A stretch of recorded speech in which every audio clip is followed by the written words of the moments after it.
Endi tovushlarni me'yoriy talaffuz qilinishi jarayonida hamma mas'ul. Chunki u qaysi sohada ishlashdan qat'iy nazar o'zini ona tilisini himoyachisi, o'zini ona tilini targ'ibotchisi hisoblanadi. Agarki aktyorlar o'sha o'qish jarayonida sheva, adabiy til normalari va adabiy tilning talaffuz jarayonlari, uning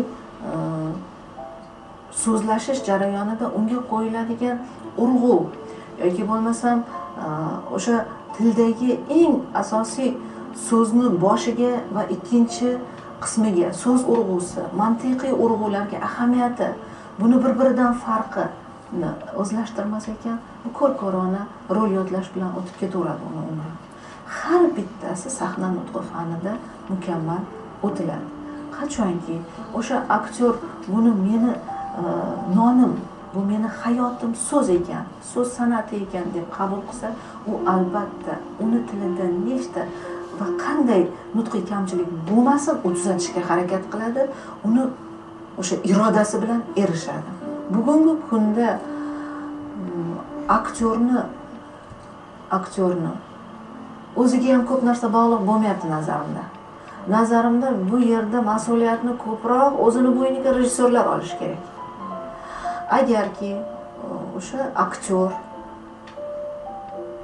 o'qish jarayonida o'zining nutqiy kamchiliklarini yo'qotgan, adabiy til normalarini yaxshi o'zlashtirgan va qahramon xarakterini, obraz yaratish bobida ma'lum bir jarayonlarni egallagan bo'lsa, uni keyingi pog'onasida u faqat amaliyot bilan, faqat tajribalari bilan o'stiradi o'zini.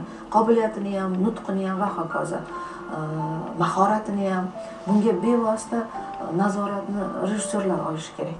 Mana masalan, eshittirishlarda ham rejissyorlar bor, radio televideniya rejissyori bor, teatrlarda ham rejissyorlar bor. Yoki bo'lmasam bugun to'g'ri ta'kidladingiz, xususiy kinolarda xohlaganicha gapirish, hozir bilmayman endi urf bo'lib boryapti. Biz masalan shevaga qarshi kurashmoqchi emasmiz bu bilan. Shevaga qarshi kurashib bo'lmaydi. Bu sheva bizni adabiy tilni boyligini ta'minlovchi boyligini ta'minlaydi. Har bitta shevalarning o'zini juda chiroyli go'zalligi bor. Shu badiiy kengashda ham xuddi shunga mas'ul, ya'ni tilshunos bo'lish kerak, albatta qatnashishi shart. Shunga qarab turib ularning fikri ham inobatga olinishi. Lekin domla bu borada hozir adabiy tilga e'tibor berib, rejissyor agar o'zi rejissyorning ishi juda ham ko'p bo'ladi. Shu paytda mutaxassislarni chaqirtirib, dublyaj jarayonida, ovozlashtirish jarayonida mutaxassislarga murojaat qilish bor. Hozir ancha jonlangan, teatrlarda ham bor. Lekin kam. Mana ertalab ishga chiqadigan bo'lsak, yarim soat ko'zga oldida turishadi ba'zan, o'ziga qarab. Lekin o'zimizga e'tiborimiz shu darajada kuchli-yu, lekin so'zimizga e'tiborimiz kuchli emas. Mana misolni tasavvur qiling. Yo'l harakatiga bir xavfsizlikka bir ketayotganda bir hali xilof ravishda ish tutsangiz, darrov hushtakni eshitasiz. Paydo bo'ladi va jarimasi oladi. Jarimasi bor. Lekin biz nutqimizda xohlagancha ishlataveramiz. Noto'g'ri birov bizga tanbeh bermaydi, dashnom bermaydi, unday qilish kerak, bunday qilish kerak degan gap ham bo'lmaydi ba'zan. Bugungi kunda domla yoshlarni iqtidorlilarini tanlash borasida juda ham ko'p tanlovlar o'tkazilayotgani meni juda quvontiradi. Bu bog'cha yoshidan tortib o'sha ta'limni eng yuqori cho'qqisida turgan bolalarni, iqtidorlilarni tanlab va ularni to'g'ri rag'batlantirish bo'yicha davlatimiz juda ham zo'r siyosatni olib boryapti bu borada.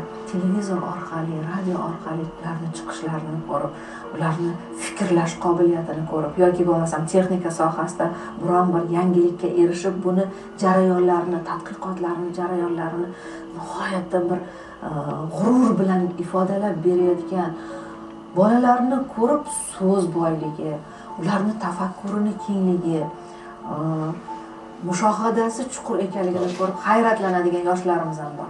Bularni g'ururlanib tilga olsak arziydi. Ularni namuna sifatida ko'rsatsak arziydi. Bunaqa yoshlarimiz qanchalik ko'paysa, biz ham g'ururlanamiz. Biz ham o'zimizdagi mana shu bolalarimizni to'g'ri bir tarbiya berayotganligimizdan ozgina bo'lsa ham zavqlanamiz. Qanday edi mana shunaqa yoshlar yana ham ko'paysa. Adabiy til me'yoriga rioya etish bu birinchidan shu xalqqa bo'lgan hurmatni ham, e'tiborni ham, ehtiromni ham belgisi. Tilga bo'lgan, so'zga, nutqqa bo'lgan bizni o'zligimizni, borlig'imizni namoyon etuvchi bu mezonga har qachongidan e'tiborimiz, mas'uliyatimiz yuqori bo'lishi kerak deb o'ylayman.